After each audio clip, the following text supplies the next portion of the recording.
The Word of Life for March 2022. And forgive us our debts, as we also have forgiven our debtors. From Matthew's Gospel, chapter 6, verse 12. This month's Word of Life is taken from the prayer that Jesus taught his disciples, the Lord's Prayer.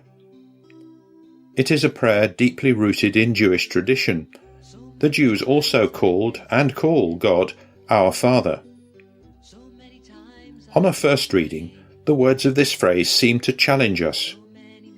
Can we ask God to cancel our debts, as the Greek text suggests, in the same way that we ourselves are able to do with people who are indebted to us? Our capacity for forgiveness is always limited, superficial, and conditioned. If God were to treat us according to our measure, we would really be condemned. And forgive us our debts, as we also have forgiven our debtors. These are important words that first of all express the awareness of needing God's forgiveness.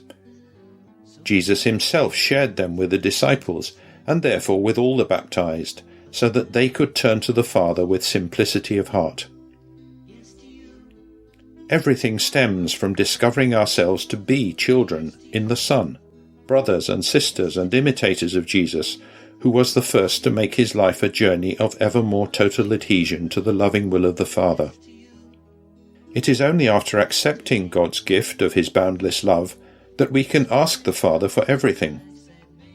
We can even ask him to make us more and more like him, and, with a generous heart, have the ability to forgive our brothers and sisters day after day. Every act of forgiveness is a free and conscious choice, which must always be renewed with humility. It is never a habit, but a demanding pathway, and Jesus makes us pray for it daily, just as we pray for our daily bread. And forgive us our debts, as we also have forgiven our debtors. How many times have the people with whom we live, in our families, in our neighbourhoods, at work or at school, offended us, and, as a consequence, we find it difficult to relate positively to them? What can we do? It is here that we can ask for the grace to imitate the Father. Let us get up in the morning with a complete amnesty in our hearts, with that love that covers everything, that knows how to welcome the other person as he or she is, with his or her limitations, his or her difficulties, just as a mother would do with her son who makes a mistake. She always excuses him, always forgives him, always hopes in him.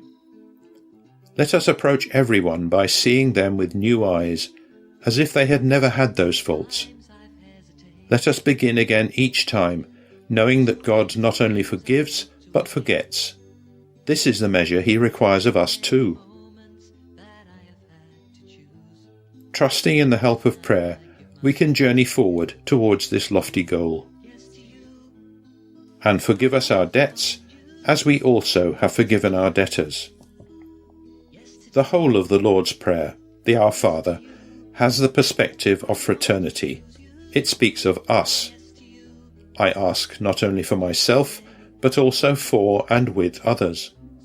My capacity for forgiveness is sustained by the love of others, but at the same time, my love can in some way be affected by the mistakes that my neighbour has made. Perhaps even this depends on me. Maybe I have not done all I could to make the other person feel welcomed and understood. In Palermo, Italy, some Christian communities have much experience of collaboration and dialogue with one another, and this necessitates overcoming various difficulties. Biagio and Sina recount. One day, a pastor friend invited us to meet some families in his church who did not know us.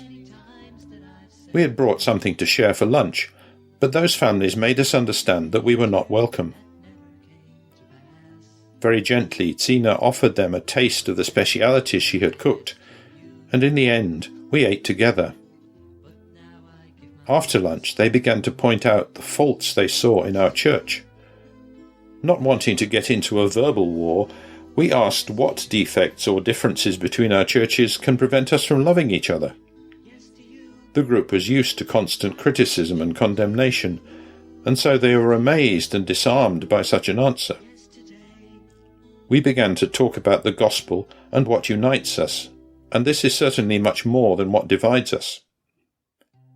When it was time to say goodbye, they did not want us to leave, at which point we proposed praying the Lord's Prayer, during which we felt the presence of God very strongly.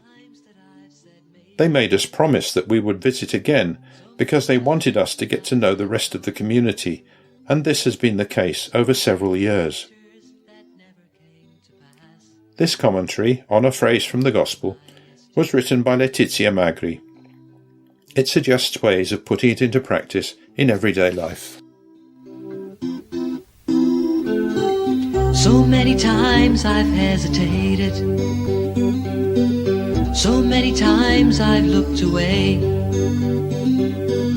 so many moments that I have had